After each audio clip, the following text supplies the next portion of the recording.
Salam dəyərli izləyicilərimiz, xoş gördük. Bugünkü qonağımız psixoloq Gülnar xanım Məstərizadədir və bu günləri cəmiyyətimizdə ən çox müzakirə olunan psixoloji mövzulara açıqlıq gətirəcəyik. Əgər bu kimi mövzular sizin üçün də maraqlıdırsa, podkastımızı sona qədər izləməyi tövsiyə edirəm. Salam Gülnar xanım. Salam. Vaxtınızı çox almadan elə ilk sualımıza keçmək istəyirəm. Buyurun. Əvvəllər belə bir şeylər yox idi. Uşaqlıq travması, anadan, atadan gələn, nəsildən gələn travmalar yox idi. İndi bunlar daha çox abardılıb. Həqiqətənmi bu kimi mövzular bizim gələcəyimizə, uğurlarımıza, həyatımızdakı problemlərə həqiqətən də səbəbdirmi? Gəlin bu məsələyə biraz fərqli yanaşaq. Uşaqlıqdan gələn travmalarımız bu bir reallıqdır, bu bir danılmaz faktdır. Amma bütün insanlığımızı, bütün ömrümüzü uşaqlığımıza yükləməyimiz bu bir o qədər də doğru olmazdı. Uşaqlığımız düzdür, bizim şəxsiyyətimizin formalaşmasında, özümüz haqqında təsəvvürlərdə və bir çox şeylərdə böyük rol oynayır. Amma bu gələcəyimiz haqqında 5 yaşında uşağın üzərinə qoymaq ki, mən uşaqlıqda bu travmanı almışam, bu bir o qədər də doğru olmaz. Gəlin bunu bir nümunə üzərindən deyək. Hesab edək ki, bir ailədə 2 uşaq tərbiyə alır.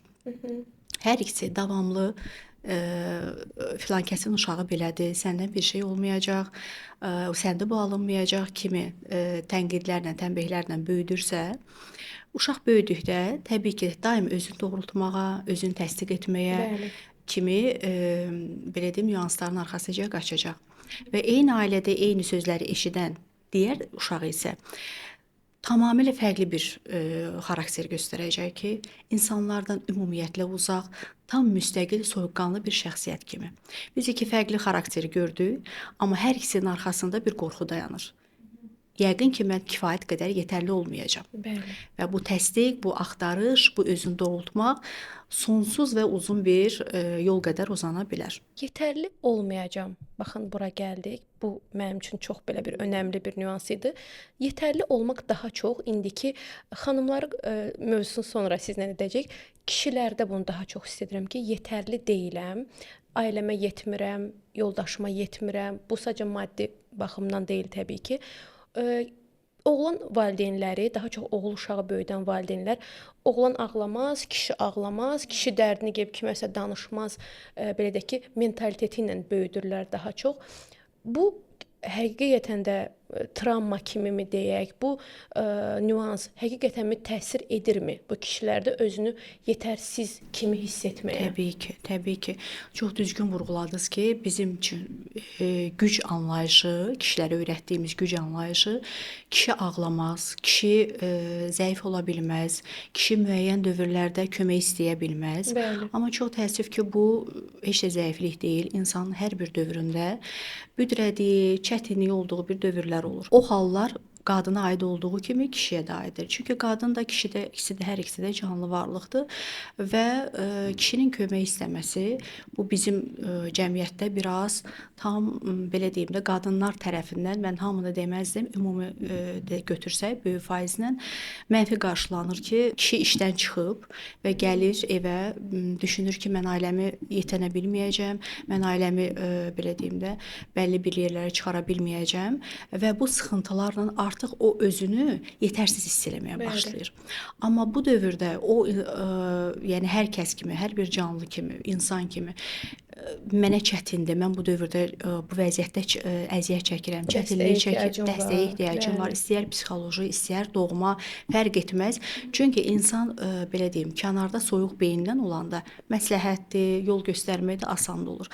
Amma hadisənin içində olduğu halda insanın belə deyim artıq beyni donmuş, məntiqindən çox emosiyaları danışır və kişilər də yaşadıqlarını biruzə verə bilmirlər. Onlar bir dövrdən sonra hisslərini deyil, hisslərini danışmağı unudurlar ki, biz də hisslərimizi bildirə bilərik. Bəli. Bu isə o demək deyil ki, o daxildə yaşanan problemlər örtbasdır olunub gedir. Xeyr, o problemlər artıq davranışa keçir. Əsəbi, aqressiya, artıq yoldaşlarından daha çox vaxt keçirir, nəinki ailəsində Bəli, ki, bəli. müəyyən şeyləri biruzə verməsin və yaxud da aşırı idmana özünü verir, aşırı işə özünü verir. Bu da hər zaman məhsuldar və Alınmır. uğurlu alınmır. Bəli. Xeyr, keyfiyyət göstəricisi deyil. Bunun altında yatan səbəblər var. Təbii ki, bizdə belə deyək, xanım da olaraq bəyə mənə hər şey danış, mənə hər şey de deməsi bir çıxış yolu deyil. Çünki bu hər kəs bir cür individual reaksiya verir. Burada yəni mən səni dinləyirəm, hər zaman səni dinləməyə hazıram. İndi danışmaya bilərsən, danışmaq istədiyin hər zaman səni dinləməyə hazıram. Bu cümləni deməklə düşünürəm ki, qapını açıq qoymuş, müəyyən qədər rahatlamış eləyə bilər qarşı tərəfi partnyorunu. Bizim verilişimizi kişilər daha çox izləyəcəklər. Çünki zənnimcə ətrafımızda gördüklərimizlə də görürük ki, həqiqətən də kişilərdə bu yetməzlik, yetmirəm, çatmıram, nə isə edə bilmirəm, nəsə əksikdir duyğusu onları çox yorur. Çünki biz kişilərin yaşantılarını ikiyə bölmüşük. Kişi əsəbi ola bilər, kişi aqressiv ola bilər, kişi buna bənzər göstəricilər ola bilər, amma kişi kömək istəyə bilməz. Kişi Bəli. o dövrdə zəif ola bilməz. Bəli. Kişi nələrsə bölüşmək istəyə bilməz. Bu artıq bizdə tam əks bir qarşılanma ilə qarşılanır ki, niyə sən yəni belə deyim də zərif görünməkdən çəkinirlər. Bəli. Çox güman ki, o da bayaq vurğuladığımız kimi kişilər ağlamaz, kişilər Bəli. kömək istəməz. Burada artıq uşaqlığın bir payı var ki, uşaqlıqdan biz onları bu cür Çox böyütmüşük. Yüklənirik və kişiləri bu şəkildə güclü deyərək böyütdüyümüzü, əslində o güc Əslində o susmaq güc deyil. deyil. Xeyr, o Bəli, güc deyil. güc Güc deyil. fərqlidir şey. Mənə gələn əsas suallarımızdan biri də bunlardandır ki, Gülnar xanım, qohumum nə deyər? Dostum nə deyər? Bu görsə nə fikirləşər? Fikirləri bizi nə dərəcədə geri salır?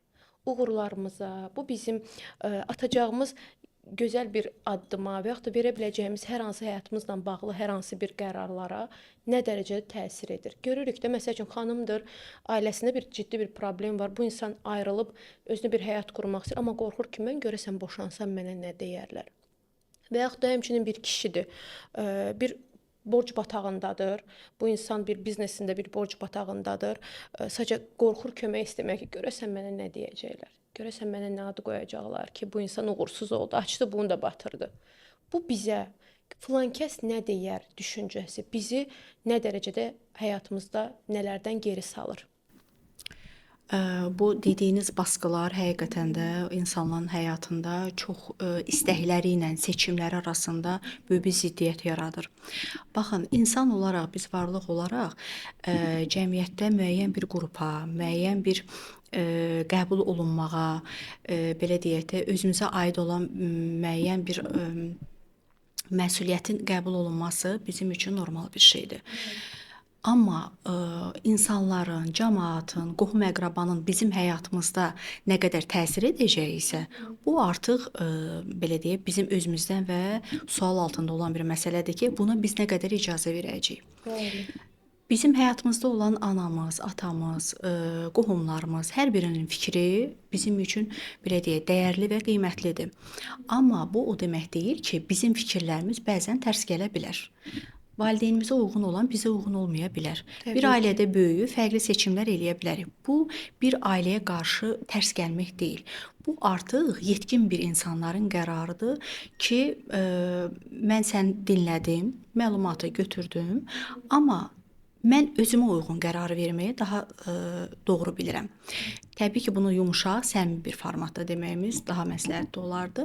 Valideynlərimizin, qohumlarımızın tövsiyələrinə qulaq asmaq yaxşı hal olduğu qədər də biz bir faktı unutmamalıyıq ki, etdiyimiz seçimləri, nəticələrini bir ömür biz yaşayacağıq. Amma onları bir dövr əks gələn fikirlər mübahisəyə doğursa da, sonradan hər kəs qəbullanıb həyatına davam edəcək. Amma seçimlərin nəticəsini isə biz yaşayamalı olacaq. Ona görə də hər zaman seçim etdiyimizdə biz özümüzə sual verməliyik ki, mən nə istəyirəm? Bu mənə uyğundurmu? Edəcəyim seçim mənə qarşı illərdə Nə xoşbəxt qazandıracaq? qazandıracaq, xoşbəxt edəcəkmi, etməyəcəkmi? Bu kimi sualları verərək biz doğru nəticələr ala Qərar bilərik. verək. Amma yenə də fikrim düzgün anlaşılsın ki, mən heç kəsə demirəm ki, heç kəsə qulaq asma, heç Ay, kəsi sağ ol. sayma, bildiyini elə, əstəğfurullah, elə bir tövsiyəni heç vaxt eləmərəm. Sadəcə yetkin insanın artıq bəlli bir yerdən sonra artıq həyatının seçimlərini, uyğunluqlarını onun qədər ikinci bir şəxs heç kəs bilmir. Ona görə də məsləhətlərə qulaq assaq da yenə də sonunda nəticələri özümüz yaşayacağıq deyə seçimləri özümüz etməyimiz daha məsləhətlidir. Deməli, cümlələriniz arasında bir söz mənə daha çox diqqətimi cəlb elədi ki, yox deyəriksə ailəmizdən hər hansı bir böyüyə, bir ataya, bir anaya öz fikrimizi deyir ki, yox da ay ata, ay ana, sənin fikrin uyğun deyil mənim üçün, mənimki budur, mənə daha uyğun olan budur.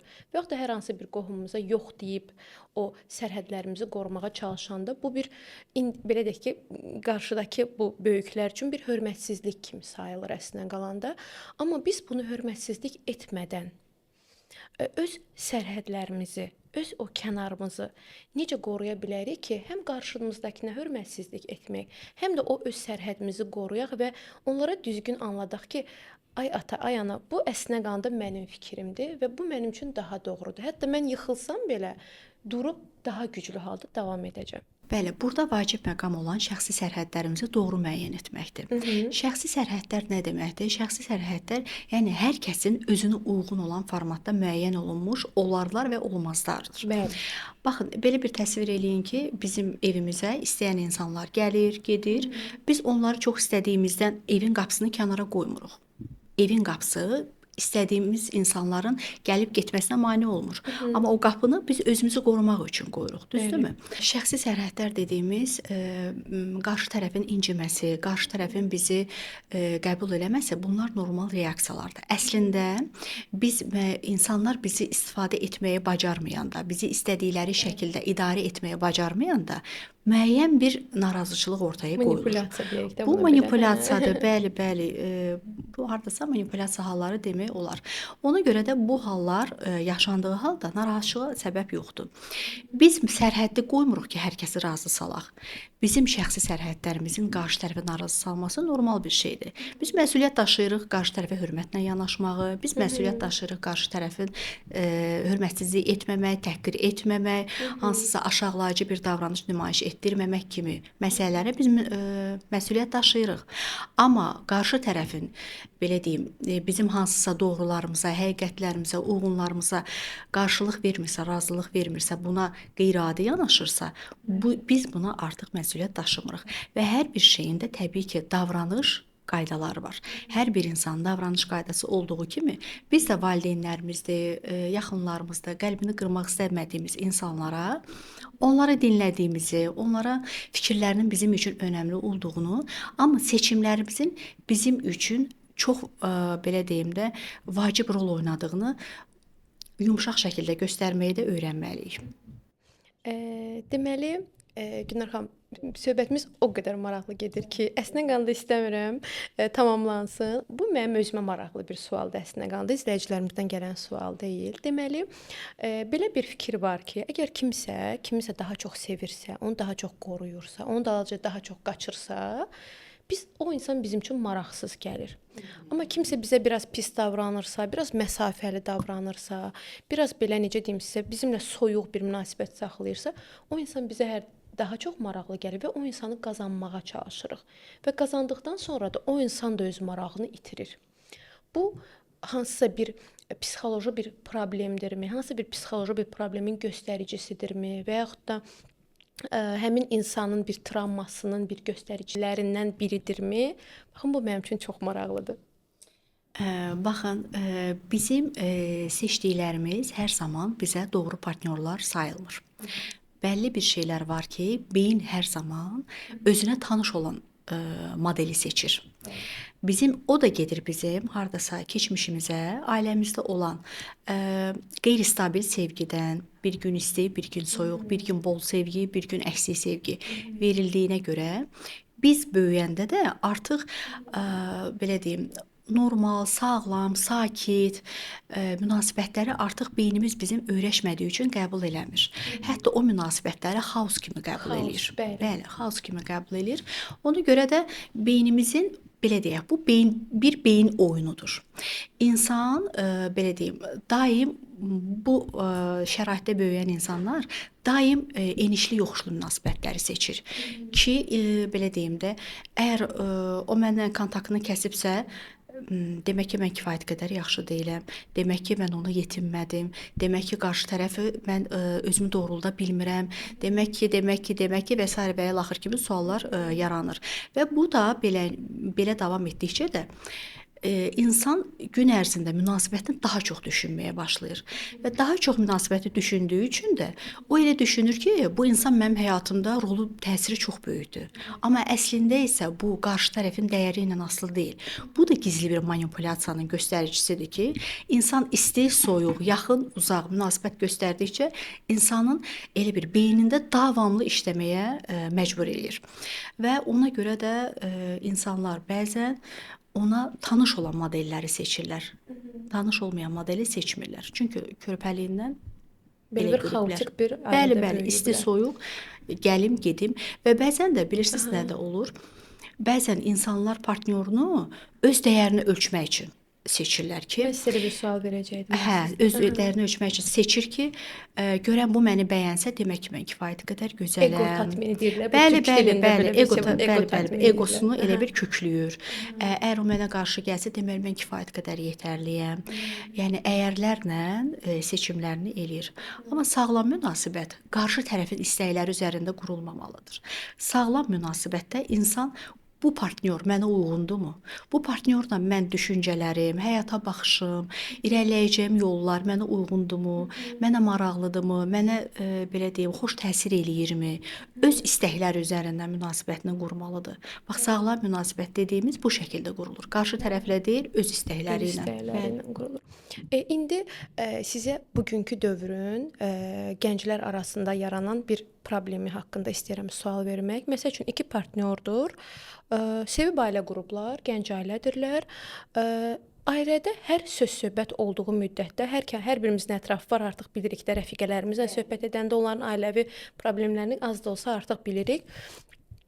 Partnyorlardan biri yoldaşı ilə küslü olanda, bir davalı olanda daim egosunu, o bayaq dediyimiz kimi kökləmək üçün başqa-başqa xanımlarla, başqa-başqa bəylərlə, bunu həm xanımlara, həm bəylərə aid edirəm.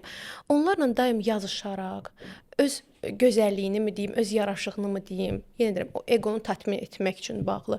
Bu hansı travmaya əsaslanır? Yazışmağı, hər hansı onlarla danışmağı. Bax, elə bir qədər bundan qabaq Sırf onu budur, dedik ki, eləmi? özünü təsdiq. Özünü təsdiq. Nə qədər çox xanım olarsa həyatımda mən bir o qədər tələbatlı bəyəm və yaxud da nə qədər mən qarşı tərəf bəyə belə deyim də mənə qarşılıq verərsə, deməli mən kifayət qədər gözələm, dəyərliyəm. Yəni dəyərlərini qarşı tərəfin seçiminə görə müəyyənləşdirirlər. Amma biz bunu bayaq dedik ki, dəyərlərimiz, seçimlərimiz sırf bizim istəklərimiz, bizim dəyərlərimiz üzərindən qurulmalıdır. Bəli.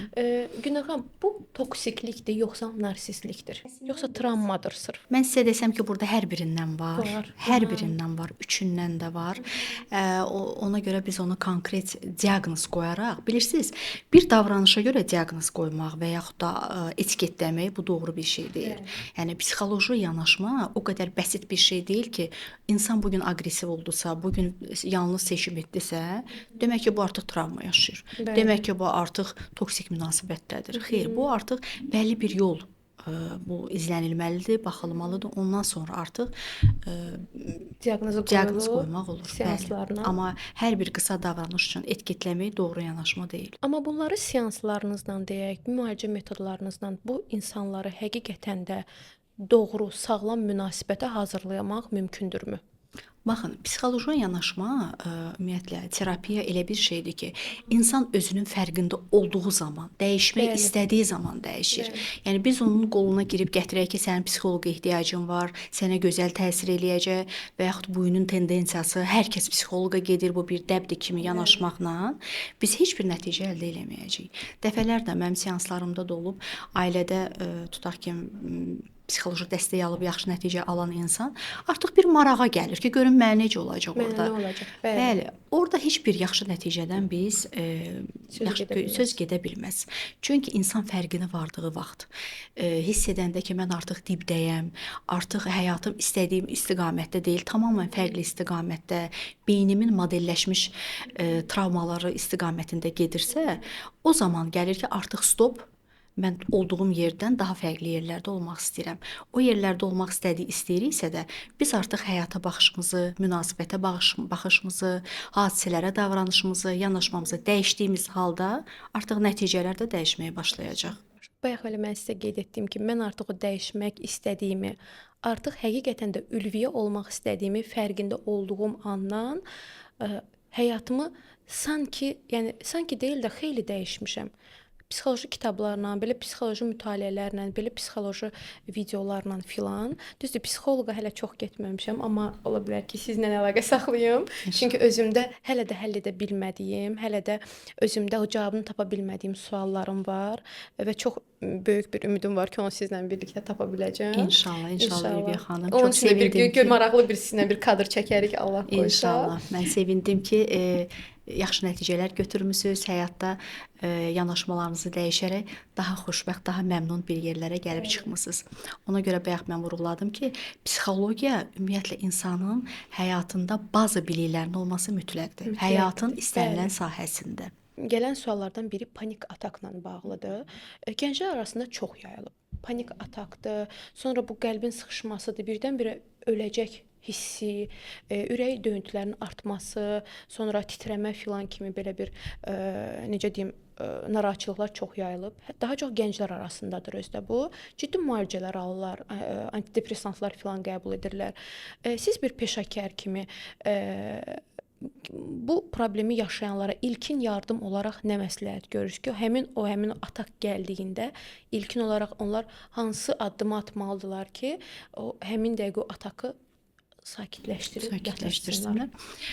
Baxın, panik atak psixologiya vasitəsilə tamamilə deməsək də böyük faizini artıq müalicə eləmişik və eləmək mümkündür. Panik atak anlayışı ümumiyyətlə nədir? Panik atak baş verən hadisənin deyil, baş verəcək halın panikasına düşməkdir. Artıq ürəyin döyüntüsü onu panikaya salır.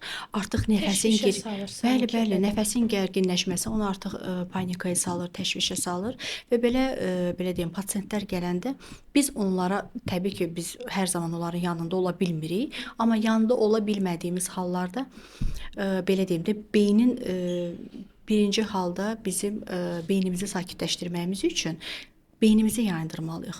Oturduğumuz məkanda 5 istiqamətdə beyni bölməliyik. 5 eşitdiyimiz səs, 3 tutaq ki, qoxu, 2 toxunuş, belə beyni yayındıraraq ən azından o dövrdə özümüzü yayındıra bilərik. Təbii ki, sonradan psixoloqa müraciət mütləqdir.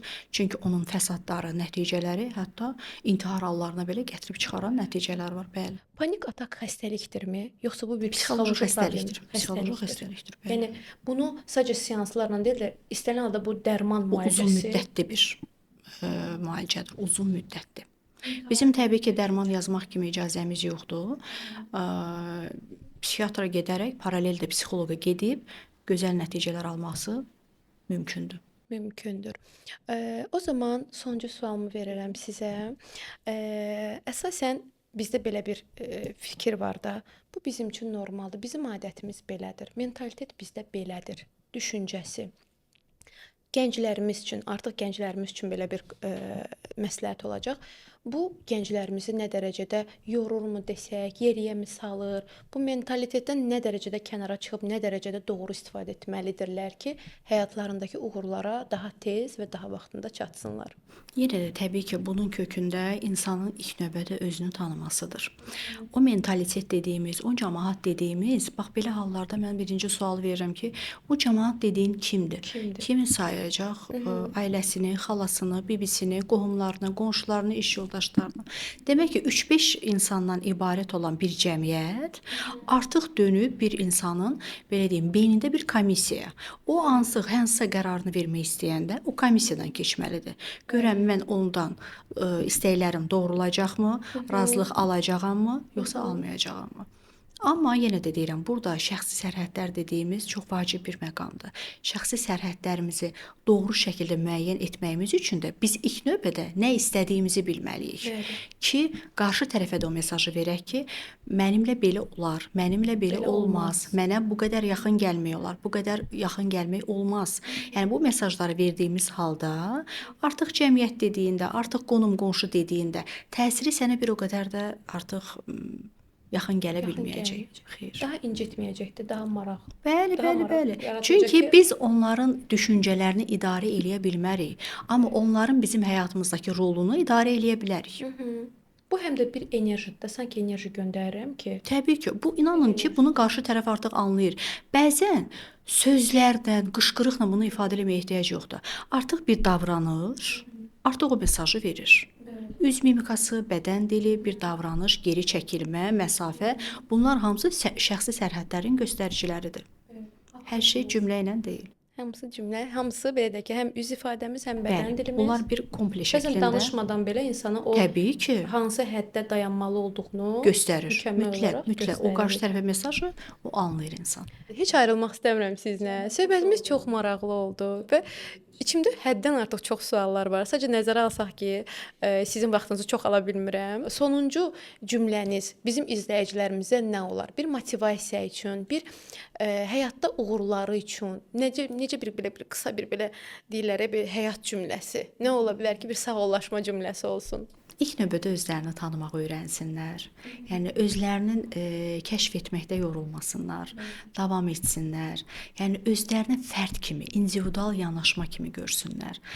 Özlərinin nə istədiyini, nə istəmədiyini bildikdə artıq həyat da onlara bir fərqli bir şans çıxaracaq, fərqli bir belə deyim də fürsətləri göstərəcək.